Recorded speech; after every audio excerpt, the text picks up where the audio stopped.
pastor's wife. A native doctor impregnates pastor's wife. A native doctor impregnates pastor's wife. Piekwa. Enumi ba native doctor. Tenwanya huno. Tenwanya amayine nya amagbedala lokona magbo danagbela manu. Tenya amayine sanavo akwa dagbe le amadenu. Piekwe nya native doctor. Akandia miaza huno. Oba huno dofu sofu sro. Lako we. Huno mu sofu vomu. Osofu hama huno vomu. Ta huno jagbagba hu. Ahia oklo sofu sro oje o. Nyamanya hade o. Gake nyakata pe jijime klek pi menye be huno dofu osofu sro. Like how? Agbashivio do vol agbasa. Huno bagere church homa. Mave jinyon via de ke le choir mu. Mave jinyon via de ke le congregation now. High table of edoro. A pick o sofu strong marker cho bode cho fue tui. Anwa di vovonam.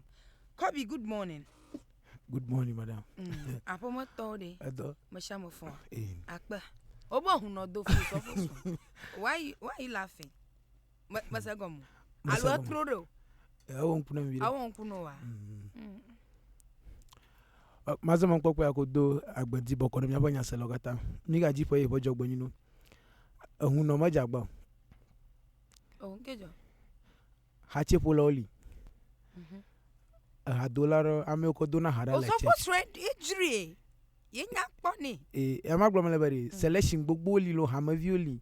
Hache oba osha alo osha so hi ho le checha. Ame okono amagbo pom ko. Ochofu magara dikis rogbolo. Manya dash ro ko osofo nto. And sometimes I'm a papa young ha who believe na fika miracle waple alufika ogbabo na una na patako na po result akaba. Makoba young te believe na because my example that maybe abanye plaza ro mila nfia ko yako marava dream ya gbofia ba o so ga po agama pena nwa ka na ko na ne fia ko ala khoseme alo ga ka nyagbo na trosivire mi nyakpo bovia ko fla ko na gakpo ga onye nchu aga nyino ga bu abuta bo nma do ge ne fia ka nyon fi ko nya sanya male gbingi cover ala bo rush ta do ma hi agbedara magbo na do ma hi fia pastor so do ma hi de ma fufon fia e huno gbe ne bo akon wore lu yo wona ne iwe ko ata fufu na sro to chika o makple won maybe wa malega na pastor sorry ta huno nyamanya ba nyamalele mu tombio ado wana konwa zaga do ma ha huno na la mana alo egbeyo na la mana ma ta ma believe ba nyonwo pa mu makpokpo chito ina ba pastor sroma ate gele ye pa osofu mami moji buva tore huno magbo te o ma vote popu ma ova zufuna pastor sofia ta makpo ba nyonwo pa nfuka kereng ma ha makpo be te ma oga Amako akpa miapanya sela ye manese chonye do hachi Kobi innocent ga oku pie kwa miapa sports general gbo maboba huno do fu so fu sro amli mae ajo huno jagbagba atanye be manya hia oklo so fu sro wo jafio maybe nana ko bo yo dokpo afi ovazu afu na so fu sro laka mi nwi ya woge huno dofu osofu sro laka mi woge osofu sro via jiga mi akhoshi adashi na huno osofu sro na ga nu atu apu a na la nkuda nwo ochotu gbeje asofa du mane gla ring lashi ne alabo osofu ha huno ha le yo awudodo ma choji hu ba koranyi energy obo huno dofu osofu sro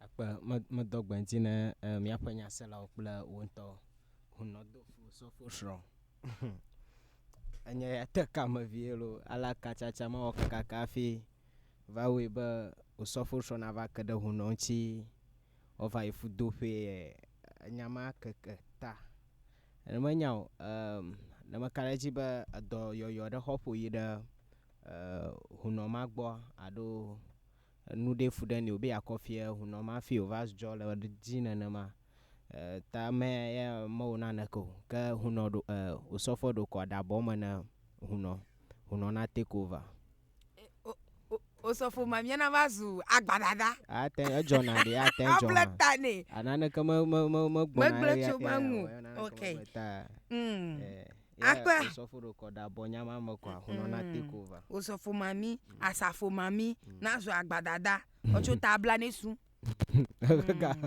ga wɔ du gesese menye ala be du etsɔtsi xɔ me ƒo meta ya no ɖɔɖɔɖɔ ko do ɖe kpoŋue kɔ me shame hands down Miaƒe nyasela is DJ Energy for submission on this very topic. Alebe nyaime drumie le akpie koa. A native doctor impregnate pastor's wife. Pie koa huno. Alo amagbeda lade. Adofu osofu sro. Made bia biage be nke hia osofu sro hu. Ova do de huno gbo. Kopi globe mia nyɔnu aɖewo ƒe ŋkume keke. Na huno aɖe gblɔ no fia be ne ko nui ale kple he yi kpe fia ko zu ga ne wa eta ne le ŋku ɖe tsɔtsi geɖea emia nyɔnuwo kpɔ ke mi sɔna agboa wu ŋutsuwo elabe miawo xɔna se ŋuwo dzi gbã kaka huno gblɔ no be ne ko he yi kple he yi ebla wɔ yi 1 2 3 ko ezu nui ko mi be mia try kpɔ ke de mia gblɔ bo sɔfo srɔ̃ ya le srɔ̃ gbɔ gake mexɔ mawu adzi se blibo nyateƒe huno hã ŋutsu ya ate ŋu ado fu gake nyɔnuwo li fu eke nye osɔfo srɔ̃ hunɔ dze agbagla ƒe me ne osɔfo edzre dzɔ ɖe ehungla me ge ɖe Kristo gla me who will be the winner fifia yo la hunɔ mlɔ ɖe dɔme ne osɔfo srɔ̃ ta fia be hunɔ ɖu dzi de miagblɔ fia be hunɔ xɔ ame srɔ̃a alo nyɔnua ŋutɔ ƒe ŋkume keke mi gblɔ nya ɖe kpɔli xɔ mafia tsɔ be nyɔnu aɖewo ƒe ŋkume keke anɔ ŋkume kem ɖe ŋutsuwo ŋu ye hena nɔnɔme yawo vɛ enua blibo me kɔkɔm ne mo hunɔ do fu osɔfo srɔ̃ nyɔnu ya fi ko da bible aɖo afi va wo mia ako bible akwachi habe de ekpɔm be ne ɖe ŋku ɖe etsãtɔwo ƒe hunɔwo wosina kaba ɖo vevietɔ Nigeria hunɔwo wosina kaba ɖo kple tɔwo ado awu legbe ne do gɔme ya kɔ anya be hunɔ ya ba like ne do go fia ɖe mɔdzi kɔ anya be nakpo alɔgbo alo dzoŋu le esia nanya be mema fia hunɔ etsã nya me kpɔna ŋma le Nigeria filmwo me bleme filmwo hunɔ ne do go hunɔ mɔdzi anya ge be hunɔ ya fifia hunɔ va coat dom kple osɔfo de eɖoma hi ado coat ava wɔe vɔ fi gege ɖe nyama fia va nya be hunɔ ese nye nyame da aha fifia hunɔ mo ga blabla ma be hunɔ le dziwɔ agɔme va yiyim kra wa o de jongo dadi hunɔ do takti video amles le dzi akɔ no ahi ablunye avio va nya be hunɔ ero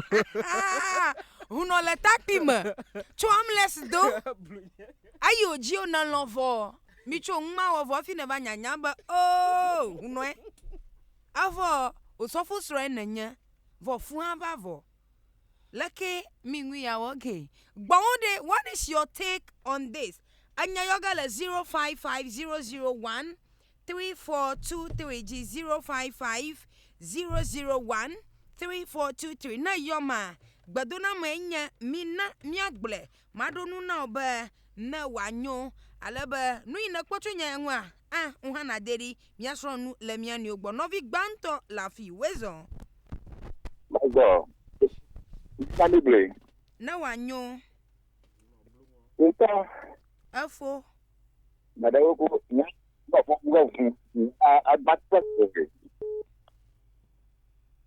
o ma e ma fo buga okay da do ba akoi na ko do ba shi bi sorry ba bu ko e kaka yo nya o so mbato anya ba fo le shi ye janye o lo na da ko ma yori da hanu ko motora ko sira bi na tutu bolibo ntu mo tra kwa da bi ma da we agboga nan fotu na ya mo tutu ka na ku no ngbo ni ya die na ma lo ko lo ape ta no so ba mo ma po pastor so o kana abai ai kudra o pe o janwa ape janye na yo ba si di fre o janye o na ba yo ba si di fre ati o hode ba bu foi ba do bana bita ko pa wan bro la mira ko jan si la Akpa ya pa to je na ko Akpa kaka 0550013423 no viande la fi wezo devia suito se toto huno do fo so fo sro anya na ga dadi fi yo akpa mada akpa na anya kata ba yo to abo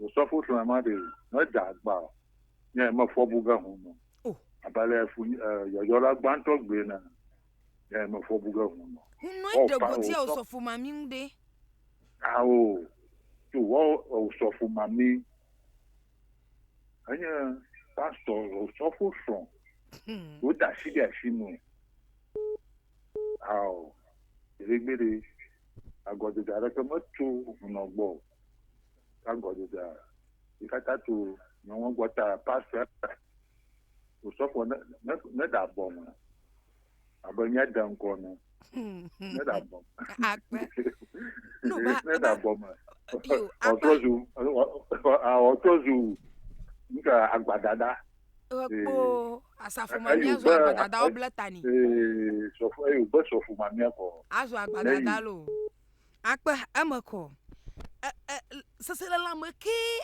ava no so fo pe ha mablibua na nya ba wo wa agloba osofo swalo osofo mami magala chupo ko ba fiko le fiako oba huno e we lo sofo shi Charlie, we dey do yo. Where's on?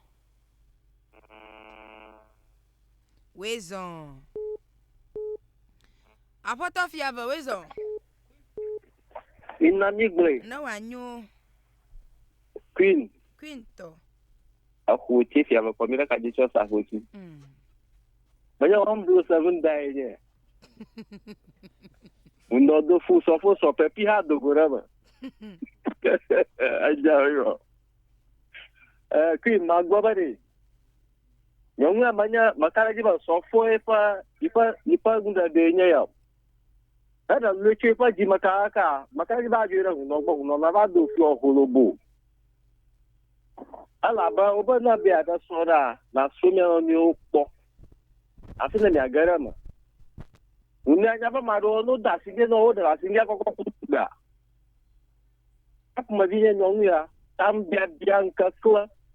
You know your Gavajo Nobo. Come here, they may have a hospital, I look Busanto, Jima Hossala, Yayo millionaire. Peter Dodgy Fish. Akpa. Abato jinane. Sorry. Oh, call a drop. Sorry. 0550013423. 0550013423. Where's on? yo nya abo check at trouble nye do the yes to no nye ba we are ati ajore ma shamadi so for ati aho no so ka ya me gbo ba adi nka adi nyelufo adaluwo ta uno ha ni adaluwo na adaluwo ta Lupo ko da pa mi kata mi va. Do ta shi akwenye na adaluwo. Na adaluwo ta uno ha adaluwo lo.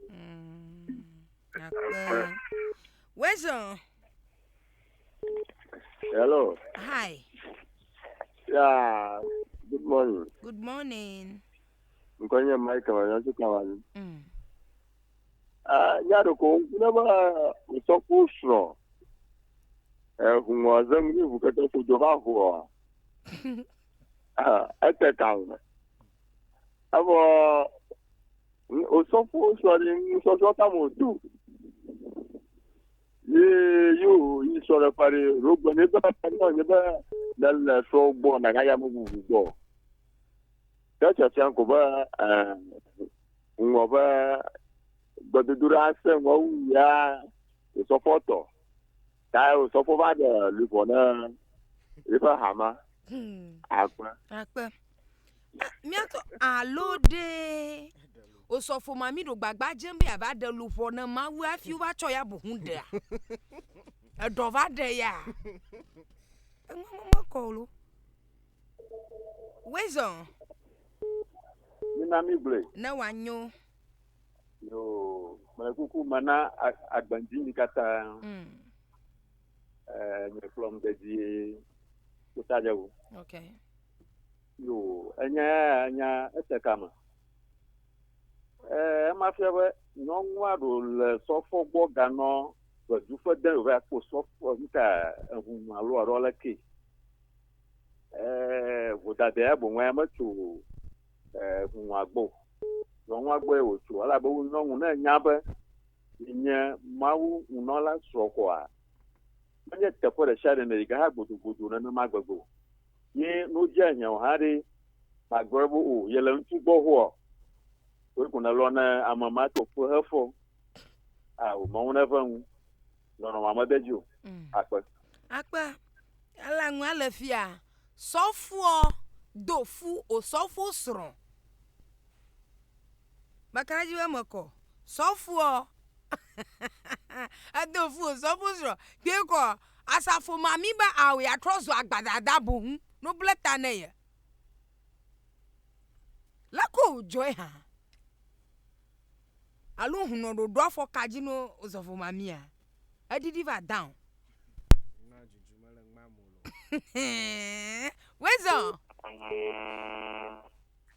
Wezon Novia de la fille Wezon Hi Minami Blake. No anyo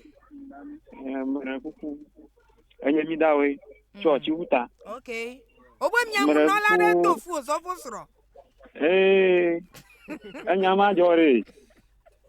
Nyonwo nwa popo vivo yewe. Ba na no ni ele ntugbo. Ntwara na ga gbonu vane ya olaka alaka. Yewe ta no ma jago. Nyonwa yewe ma. La ba so fo sro bligu na nya. Amara gunya no gbogo ba so le nshi so fo so enyi. Usofo mi buzo normal nyonwa ba dara ba ji do bore. Yintin lo yi oyi epo ta no jago. Bye bye. Nyawe do. Akpa Avode hunno hanya nwibe mama madu nwi. Ale o gbomo hunno ma jago ma me kokom na mo. Hunno nya nwibe madu nwi mai. Ta hunno ma jago yo hu ji o. Afi nyonwa na afi nyonwa anchore na di ahia nyonwa da. Nyonwa nto enkuma kaga na nchu afi oji ahia lo. Awo cho. Akpona do da hunno close so for picture di fia ma kpo mo ke jere ka uno via. Cho. Ama kpo mo ke jere fifi le fia hunno po foto akwela nwi aji mi manya na alo afọ hunno ya jeje ma fi yo mi da shinya pakpa magaba fun sugba. Oh usofu mami bleta do rida riji. Alo jenklo ba dani ha. Jenklo ba le Christo blamo. Bato jina na wezo. Mamanya madakuyo. Madakukure. Tafu chini teme bo ngoma jagbo nyebere. Ngoma jagbo nyebe ngoma di. Buja nyona sola su kori. Blonne ifoba atola shinya. Atola shinya tupe male. Ntu mama gang do gwere bo akpore ya kene jagba ogunya no ka tena toro ka ka ide fa foma aure nwa ma ba lo moji ko gidi ore I commit akpa ba lo moji gidi oro ta akwa fuma na la piare ntu manyalo do manya to ta shuga ka manya jigo na lo na ma nya ku na te unwi kenya yema ya kene ma lo na mo Yamaga blogger to, Yamaga blogger nito. No one the one that was Rukuji. Akpa. No viene la fi wezo. Había sido C'est toto. a poco novio con un cachito de po. Okay. Un poco un cure más bien de bueno. Yo no ma la coba boto canta toco quiero que yo. Ya yo va a wa po boto ka rojo más anu suma. Yema ta wa bu fo mo. Yo. No viene la fi. 055001343 wezo. Hello. Wezo. Ya se to. C'est toto. Una mie. No wanyo. Yo con esa comfort. Yo Shamba Johnson. Okay. Akukure. Na maru ko ko shi ma man ya hanse. Bara kukure. Yan nwa da wuri. Kun kwaje shi. Yan wala strobo. Aswani osofu. Kaka. Ya si ya kpo. Bo nki ere kpo. Ahini. Osofu ebe akpo ni akpo. Asini ejimera na yawe nuri. Apogo kpo. Ayi badi mwanwoke. Ma wi asbo mi la person katanyela mabo badi mamuri. Ta fi o hagara golinye. Ma wi yira go. House sofo lo no ma. Ni anu yom na mu so ko no mu so ko to. E ma wo hayara go na mu na ji. Ya wana ri agbe ha lenye. Ta ko nyo ka ta single 111 yoda. Apa. Single 111. Loto ngolo number that do cho program mo we single 111 me try ekpodo ma hin. Jogbe mi aforete. David Precious reason. Ya eso to. Mara kuma dogbe. Eso to nya. Akwa chochi khoma o fatre mi banana vule mo sugboro o fatre mo. Abo huno gbo gbasagba chankleli. Tama ba kpo banye sister ro chebo fima vule ba nyonyo mawu. Ma jagba. Adun pami. Ta jangpla tai nyama kpo ba jangpla tai ma ka ba kurana na kan.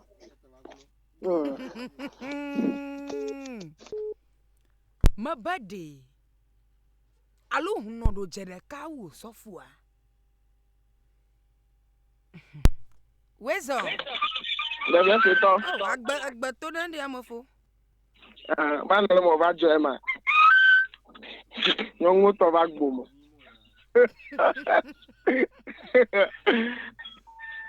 Lẹ́yìn ṣe tán. Yes. Agbẹ̀wọ̀n kan. Okay. Yọ̀n wí lọ́tọ̀ di. Máa lè ṣọ́gbọ̀zù. Okay. Lẹ́yìn ṣe tán. Metola. Nyanya ma fora ka buga ngoma. Ni na lara tari. Yo flana nam. Mara kama lanchi reta. Ova no chita dia la magbo. Wo ikana kwa ma nchi lara ta. Nyong mari. Do ma kwele chi ko ho. Roma hi osofo ha. Osofo biara ko nya. Kechi ero ni ha. Ga off na magbo sumu.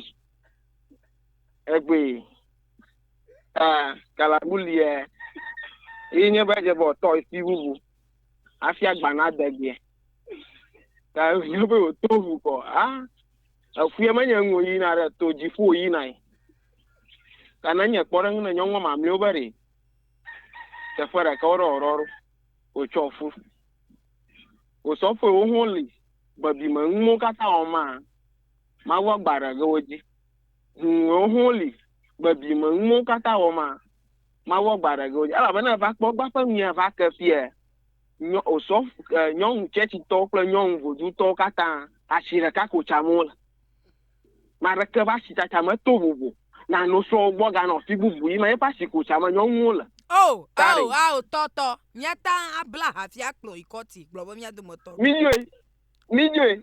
Oh, Revia teto. true. Na ba mara ba kota. Nya yi. Mia do motor Nya do tefe wela.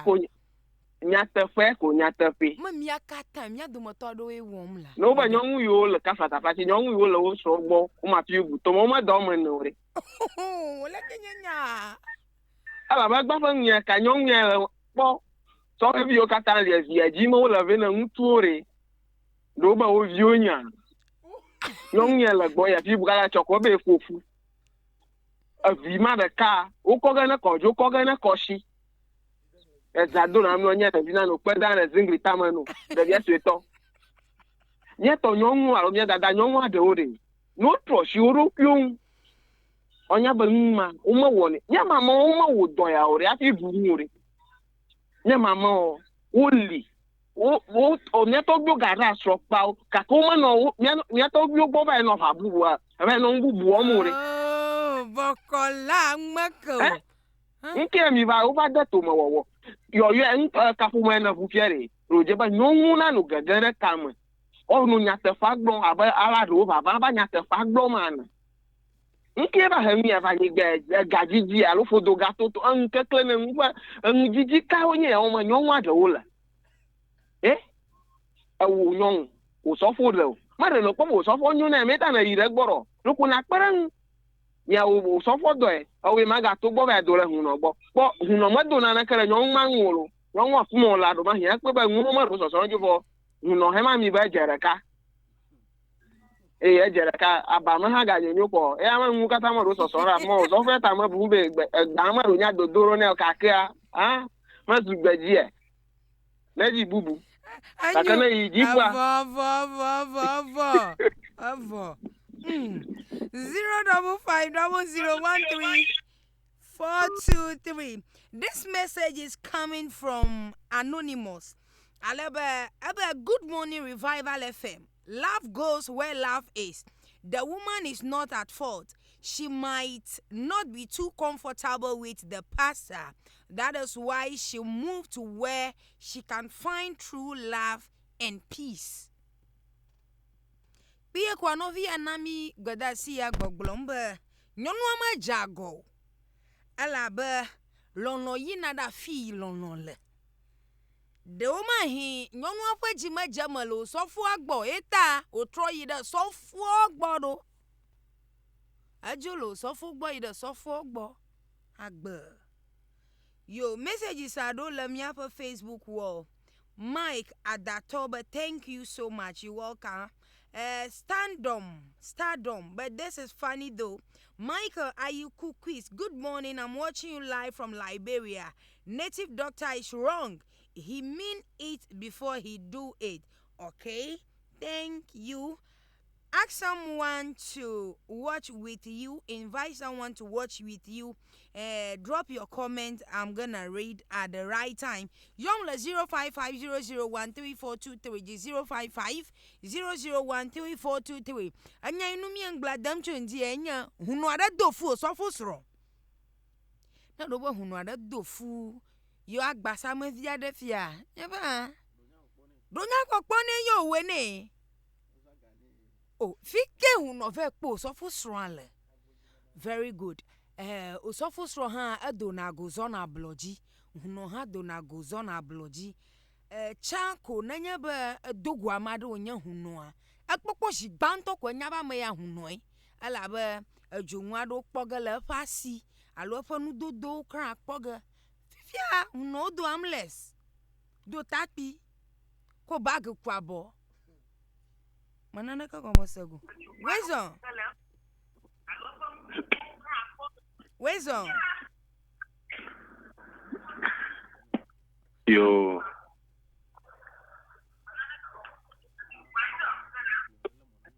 Zero 055001343 Huno dofu osofo sro yenye nyai majrum yelendia. What is your take on this very topic? Lako joy lako way. Madaba lono yina fi lono le. do ma hin nyon wa pe baji majama na ye le osofo gbo susu mata o tromo da hunon kakere maji osofo bubua anwa mo kona mula wezo Mazana mi good morning. Morning. Akaji ba mi phone you. Me phone. Yo. Righteous here. Okay. Ehun no kle osofo mami fa nya ya.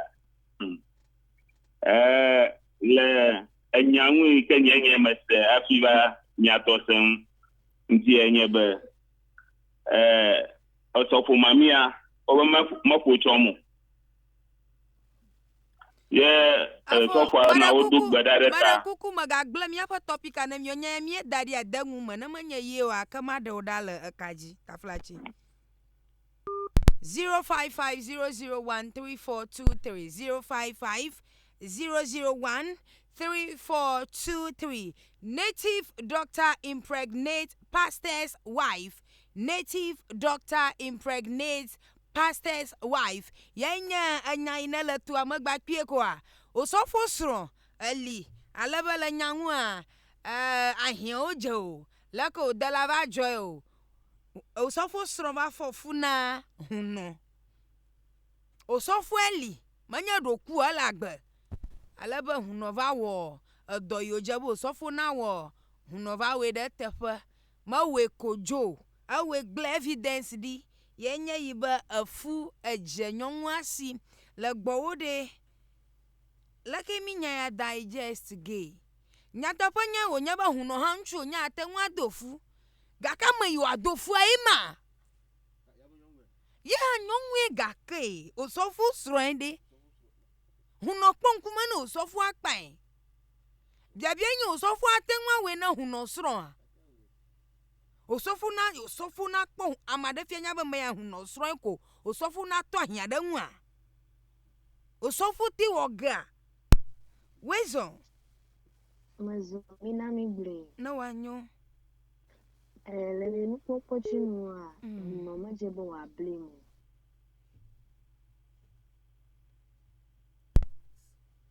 no via de la fi wezo Yo, c'est ça va. e mala fama Good morning. morning Egbe si gbanto amo. Nko yin sisu fa je dale. Mo yo cha fifa. La ja on ko dem. Te po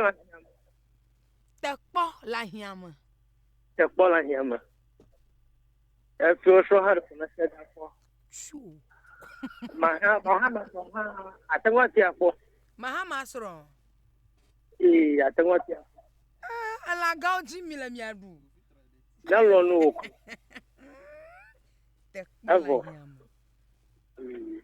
Atengwa job mo hena fu no ofo. Kaka mo fom lo so fom bo. Akpo ba hu no da mi wo mo so. O kata fu fo. Ya ha vi ko jimi. Na tapa mama kwa chagwa. Akwenemi. Enye mi afu ya glofia vivi nya. Oba takpo la hiama. Takpo la hiama. Ko ne ade. Gaka ya oba made sro elo, amade sro ten na va le po. Wezo. Papa Mazaremo. Afo Charles aka Suku Belimo. Chokliko. Ayo. Yawe la doji mauna dumsami. Mwala bedu kwe kwa chena udokle mwe. Abo nyomwa hanku gan leta. Anya kai majiba maglo. Ne nyomwa jiba ya zokle mwe kama agbesuwa. Nye bibla glodarie ma wodedie. Ne matin wodedio adale du kofa sedibo bibla nto enelera ti ha edebuleng. Mwatin adon hia kire pastor swen oba didiga ta mwe ejene dukwe pese bese na wudo pliva biento ye huma afomasu Afonya oma ba hu no de osofo strogbo akpase san lo ma rape lo manyala okay Mesenya famille ke me bo fi yo la fi vli na ma ima gbon me la ne. Ala ba na nya ba sex yi jila amavadomia. Manya na nyaw ga ka na nya rape a ese atanwu awodo. Ni mama jiba na kono wenye ya. O isa nwa kono nya nya fufu bo ma gere kaji. Okay. Ba anya ba gbogbole hu Rosanna. Nyama wo hu dokpo. Ba we po ta ma jiba ma da nyi e ma nyi ta du ko e pese na wo dokpo hu do yi. No nwa te nwa ba no nya ba a regret ba yi ma le nruru ma bo fi hu e wu nyi e to ata gora ta pia ba dala se di vono nwa na le nruru ma ka bible o la ra ti e ma ti ase eta un tin no gbedugru ero ata gora ta du ko e pese amo ma vakata wo dala se di ta du ko e pese na wo do ni bo bien to nya we la do ji akpa 0550013423 no via de la fi wezo madako yo madaro nya madako prosperity yo ti dabo okay madako de afano ya aja go pa na wa ko wa aja go o so fu eri na ji ba na mau na da ko na mau ogro be mau ade cho aju because you know what one point no kaka mau go to be ha ben kwa na da ko na mau aga bu bo akwa 0550013423 0550013423 Piekwa huno dofu osofo sro yenye na li nu igara domi enya fu no via de la fi wezo hello hi inami great no wanyo mera fu nye mi dawe ga trova mera fu cha fu fu ore ma nya oblova ye adu jona ba nyonwa ta no sofo gbo ya fo mo ha kuju ni ta ya fo mo kuju ni ha nye ngo we o ta ko mi afi ba a jona aba nya hu no mo nya la nya fo mo fifu le fie a jona na ma ba fo mo na kuju mu ina chu ka kali luga jabo ga cho yire huno gbo ma di le mo bugu ara ka ozuba huno ko wara ntu an bia mula ta baba ya ko na mi odo akpa weva onyu 0550013423 wezo yo akpa school bali mo e ga trogbo mo pucha bo pana ne bloda hu be ne hu ga ka di fie de wa nya ba hu te wu ni e atia ba hu transport ebina ne leti go ko confix no nya nya ta fu nya gbo mo le no na wa nya ba ye ma ku ma re fu te wa ju nya pastor so wo di e atia ba na ne pera jama ani ya ta ma di bana ta du ko e pese ne wo do club hu e ba bientôt ata ngora what this wo so hu ma mle wo this is all ka gbegbe ba yina ba mala mu na wa nya ba na bia wo nya la ba no na ba su ado le gbo na bia dia na die atia no nwa to ha no ndran ta na ntie aru pastor manya ofu be ka fata fati na strogbo aru nkanka ho a no nwe gbo na wu ge ma wu di fie be no nwe na le gbo na ipa gbedegelata eto kule ko to mo maje ta na da tin na agbemo ne akpe 0550013423 miapa nyasala miapa nukpola umada kuku majiba ma akona nama nanya ba mie da topic adia manya nwu nya mianto mi kona miapa shi ngolo na kwa dadio na mi ko topic ave ye mie da mada bagbama anya mie dadia na yo afonu cho nyanu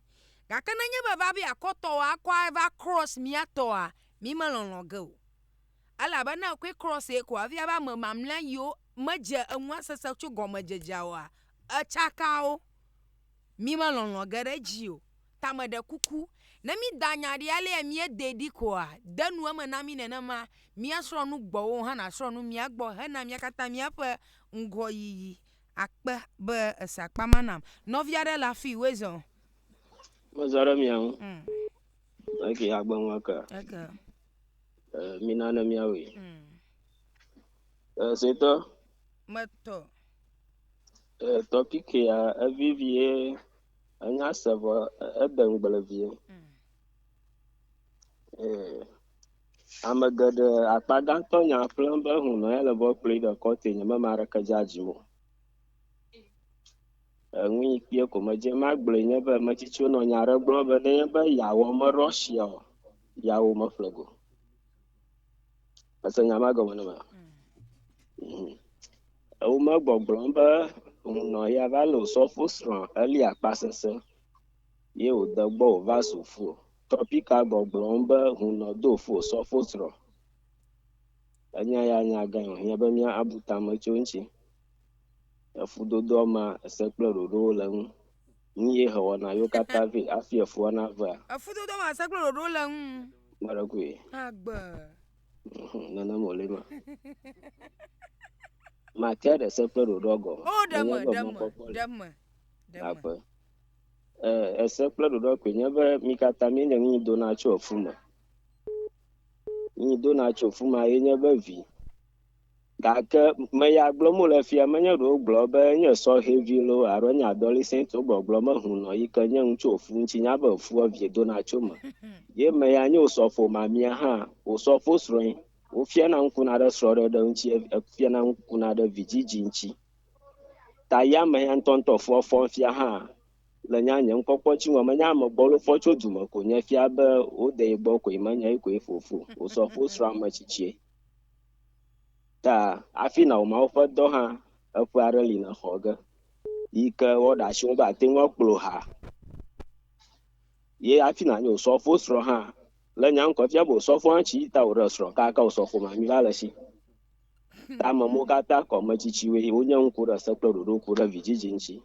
ta nenye be hunɔ do fo sɔfo srɔ̃ nane bebem ɖe afi ma ni ya be ɖe afi ma ye ko miakɔ de asi na mawo ga dziƒo fitɔ yi da osɔfo ɖe me mawu le adzo me lo aro hu nɔ boŋua ye kpekpem ɖe nyɔnuwo le go aɖe me ta bie kɔ ne yawo me Russia yawo me flego aƒetɔvi aɖe ƒo ŋu fia gbɔgblɔ be nenye be wo hiã ne gbe nyɔnuviwo ƒe agbenɔnɔ wo bɔ kplɔ kɔte hã ye le redia nya me de megbe ne nya na anyigba madri akplɔ ade megbe ne nye kɔta abe gbeviwo ƒe agbe ya nɔmu le nya dadawo me ne elabe ŋku ɖeka me te kɔ gakpɔ tukpa wɔme eve me gake gbe nyɔnuviwo ŋku ɖeka wo ke tukpa me andre me kpɔm miawoe nye ŋusẽtɔ miawoe ŋusẽ le mia si aƒe nɔvia ɖe le afi wezɔ meɖegoe o meɖego prosperity la trɔ gbɔ okay meɖego ɖe meda kpe no ɖɔɖɔ gbe se la wɔfia because le mele radio kaba le topic radio ta ayo nye be nenye be ɖo da everything nya le mese go ta ɖɔɖɔ gbe no ma da kpe ɖe tapa aƒe akpe no hã nɔvia ɖe le afi wezɔ yo mazɔrɔ mi amu ma ko sere de ba setɔ setɔtɔ ma agbe ŋua kana mi eke ya ma ko hambola ya so achitativa ta okay ma ko da program ajojina ya sera akanyi le ngwangu nya ba nyatefa nya ba mau ko jiba ma betona de senya tefa ala ba le atsa igaba kristo nya malio mashia manya bana uma rumya da daunya bana uma unto gboro kyoto ake onye kristo nya ba bu mo katata ana bana uma fifila ha choji homo no kana kamo kakalla nya tefa mau ko jiba nya tefa na dungo nya tefa to plani ba na dungo mara kama gabrema normal ala ba normal nya oji wonlo afi okulero yo va ta fi o nya ba funava anya oji na nya ba na no doro di ha yen to magbato nya ayo fufu mo ji oto enyi ma nya to podo mu agbologa anya aro onya kisi aro onya nya oyo aro otu nyare ngolan aka e fang no do e cho ba jima ita mo ye ma de mi abrema huno aka nya te ba nya ba agba nya te fa bu e pon nya te fa bu ela ba ye moi ma ela on to nya ba ma so bonoge aga to fi bubu ka kegba onye mama ga li utavi fi azuto nya dadaro o mkom maga foro ga fi akara jira fomo na de nyom fi dara ru ki gbo kwa akara ji fi magari parugbo ha na nya ba na de mu o da mu dari no na no vovom na onyi na do la ba si anya si aro lon enye lon le abu tamara kama ga brema nya brema mi anto nya ro ki ba si e ma wudu pa do na nyi baro nya ba de kom se a nya bui to Yesu ya ro Kristo pa nya ko abu kra ta nya ma de mu la pa ma apa na me nya do yo apa we fa onyo honorable Tom gbogbo to we so o ha we so abuye ta ma mi to nton apa mo gbo oh ayana ga dari ndia ga la very much akwe no do fu pastor so ada pulo dabiare pastor de mali limu alo kai awibe so for mami na ba turu kuna no odo kuye uno jere ka pastor aro uno jere ka pastor ro gale sa o kezu sisi amena manya ga joro gale so fa muta oba kebi ama ba cho ina ba no ya go pla ku li da ba ita owero kakari deja se don funya ni terenya ya nti tuwa ni apodo de shiga nkai ibu nwa kasi o va ire fun obo aba ire gbod o wa ire gbod ko wa ko ku bi o jo mo le se ma ti awon to se ala gbegbe we am historical we go lo it's a reality ni jo mo lo mo je jo mo ma gbere no si a ya ti fuga ga ke me gbod la ta ya pa jo e go gbod no le gitu kali anyen sesen agbenyu taslati lo songo da potu no to po ale aka chade omuli na gbokula no ni go se tie aporo ti ma ba fama e po go ma ba fama ye ba Kristo data o ba to tu tu shango ba yo tu ko dadi to ni bo ha ba yago akere ya fama ile ba po do lilo ali dogan mate ani dogan ala ba mo nyangu ni o no lu to hari o lu so ti ta una le ko no ire da mo bo ba jani na won adani agbemu ba ba ko mo ba fuda ga na o kamo ji ma do ndoku ti aro ndi abare no lo ga ga no bu to ti o ro ki o ko so mo ye mo o so pastor mu ye o jo mri o ta nyanya gbogbo do e se lo vendia pastor ma baba ni ba si yan won ti lo mi na be aga dogbo da be mau awo awu ge afara si ko la di rep no ba hey bye. Okay. 055001343 05500013423. Anyanya huno dofu osofusro. What is your take on this?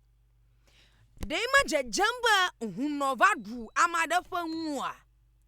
Biabianye ba ama tutoada alo sofuada atanwa doji ajahia huno sro alo huno siko nsele wakokota reji agado sofu pafama akplo sro dogwie ava degbo tofu adui amomenanie atanwa doji agado huno pafama ave jahia huno sro. How many people can do that? Hunoma dua madafa mfia chod anwa domi gla madri gli hadi ni olo adri gla domi yo wezo Hello. Hi. Morning. Ora kunya fanya beni sitale. Mm. Ora ku nale wa poti na ngani ba pastor. Aro nyare mo omo. Pastor mo omo. Kwa meji awo wa sama ale ko ho dai no mo ba do ja na ko ku no bo na sawa ma. Ya we nelo. Aye pona gbo. E pona sawa mo gbo. Na mo ba viji mo ye woni dai pastor no la si no ko e ko to nyo ta. Anyị nya hu no ma ti e nyo na bu awon ba ro gbo ne ma ko ko ji no. Pastor na re mu. Amako akpa. Ma hono vi mamle to kwa kama tu kapo gbo 0550013423. Wezo. Hello. Hi. Oh. Good morning. Morning. Ola ko nyi gamali. Ko so nyako. Okay. Na nya de kakire. Alimesho sangano. Oh. Na nya de alimesho sangano. Ne ko nyama. Eyo. Kad osofo alali me ma ba se no osofo. Alo osofo achi hu no as young boy. Eyo. Mi apanya selao. Matuka pogbo. Nyama gamade ke hogo. Egbenya kuda. And majiba madung bayana mi be a week from today. You can next week Wednesday. I will be back with this very topic. Ey mama jagbagba cho fida mamida koshida joda blada. Apo nukple osofo ade. Apo nukple huno ade ha. Yika mia dogo le poni kwa mafi ada topic yadi. Mia bia osofo kple huno. Mia gada nu yama. Ma bia de biamba osofo meneni atenwa adoji. Agada huno papa maji anya huno soro. Gaka huno atenwa adoji. Aji anya osofo soro bia. Laka gbagbe wajo. Manyanye ba huno mawo le boy. Kamanya madafo nwe ya huno ya va glefia adua madafo nwa aduga kodo drive vie. Yaro kuma ba vovo. Anwenya ba nanya ba jonwo la shinama la kone. Huno ado crowd na jonwo afo. Yika na kpo jonwo ako nto ha esego manya ba ma ya glebubu me wole. Fifia huno the bracelet kankan. Huno the chain. Huno kota fama gla. Huno rasta do kukureji. Tana ekpea do ma hiale na ekpea bugaba alo fraud boys yo do motor de kai ha. Ya pledo ya dugane. Adugane. Ove cho won todu. Anya ma wu. Na ma wu for mi se sin ko a. Mi gbagba je ga kare osofo adan. Akade hunu adahan. Alaba mi adogo la fa mafia kuda agbe. Na Kristo ma va okwa mi adogo afia. Na mi ajuro nu ya ma. Tanya ma wu mi kwe kuachi egbo. Ni chokuda agbe a. Mi alikpo. Jabienya ba yo walade huno ma jagole yo tronjia. Huno jagbalo. Wow. Ashawore garam nyewe church kpama.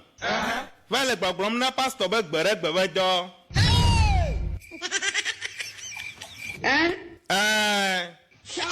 Tonyo, nyai gromele na miefia.